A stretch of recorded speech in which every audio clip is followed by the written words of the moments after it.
والدہ گرامی قدر کے قبر اطہار کو ہاتھ بھی لگا سکے۔ شاید خوف زدہ ہو گئے کہ کہیں دنیا تہ و بلا نہ ہو جائے۔ ولادت باسعادت مولا کائنات امیر المومنین حضرت علی بن ابی طالب علیہ السلام۔ ہم اپنی اس فکری کاوش وجود کائنات مولا علی کا غزیر غم کے اہم ترین باب کو سپرد کرتاش کر رہے ہیں، جس کا خاص تعلق آپ علیہ السلام کی ذات اقدس سے ہے۔ ہماری یہ بساطت نہیں کہ ان کے بارے میں لکھ سکیں۔ ان کی ذات اقدس کو رسول پاک صلی اللہ علیہ وسلم اور خدا تعالیٰ کے سوا کوئی انسان پہچان نہیں سکتا۔ مولا کائنات کی ذات اقدس، جن کے بارے میں رسول صلی اللہ علیہ وسلم خدا فرماتے ہیں: اے اعلیٰ، اگر امت کے دین سے گمراہ ہونے کا احساس نہ ہوتا تو تمہارے وہ فضیلتیں بیان کرتا، لوگ تمہارے قدموں کی خاک کو تبرک کا اپنے سروں پر ڈالتے اور تمہارے وضو کا پانی بطور شفاء استعمال کرتے۔ آپ علیہ السلام کی ولادت اور تمام زندگی اور پھر شہادت عظمی ایک عظیم معجزہ سے کم نہیں، جن کا احاطہ کرنا مشکل ہی نہیں، ناممکن ہے، لیکن دنیاوی اور بشری زندگی کو سامنے رکھتے ہوئے چند پہلوؤں پر روشنی ڈالنا مقصود ہے۔ ہم نے اس فکری کاوش کے حرف آغاز ہی میں یہ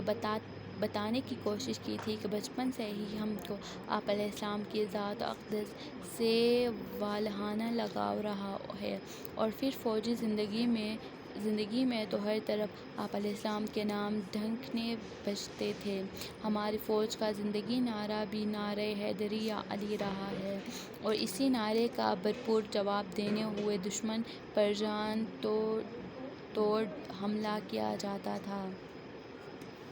1965 عیسوی اور 1971 کی جنگوں میں دشمن کے پر کھنجر اڑانے میں یہ ہی نعرہ کام آیا تھا، اور اسی زمانے سے یہ آزاد تھی کہ جب بھی موقع ملے گا تو آپ علیہ السلام کی ذات اقدس کے حوالے سے کوئی کتاب لکھے گا، اور آج وہ دعا قبول ہوئی، مگر اس کے لیے صرف مطالعہ ہی کافی نہیں تھا، مشاہدہ بھی ضروری تھا، اور اسی زمانے سے یہ تمنا، آرزو اور دیوار میں دیکھے جہاں سے مولا کائنات کی والدہ گرامی حضرت بی بی فاطمہ علیہ السلام بنت اسد اسلام علیہ السلام داخل ہوئی، خداوند نے یہ دعا سال پوری کی، اور جب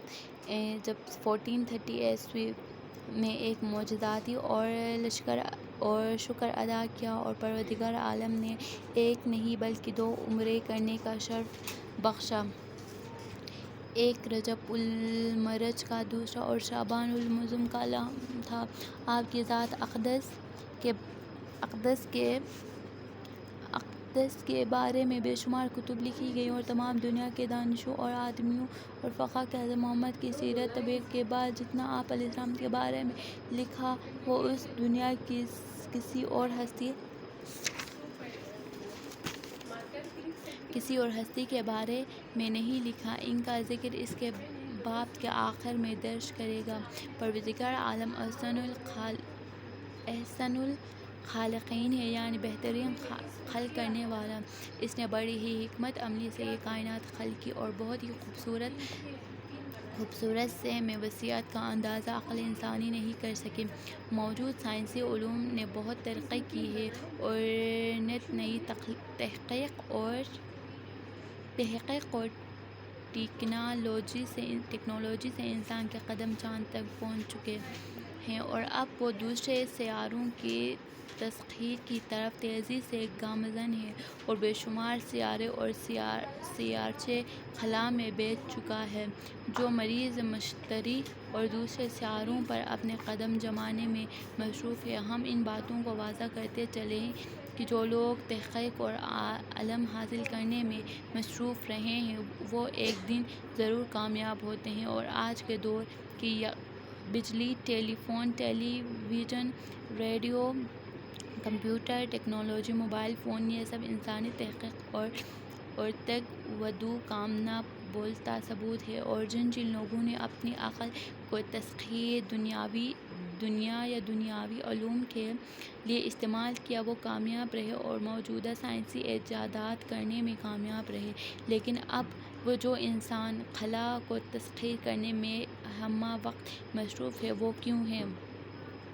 پروردگار عالم نے انسانیت کی فلاح کے لیے اور انسان کو سیدھا راستہ دکھانے کے لیے 1,24,000 انبیاء کو اس زمین پر بھیجا۔ قرآن پاک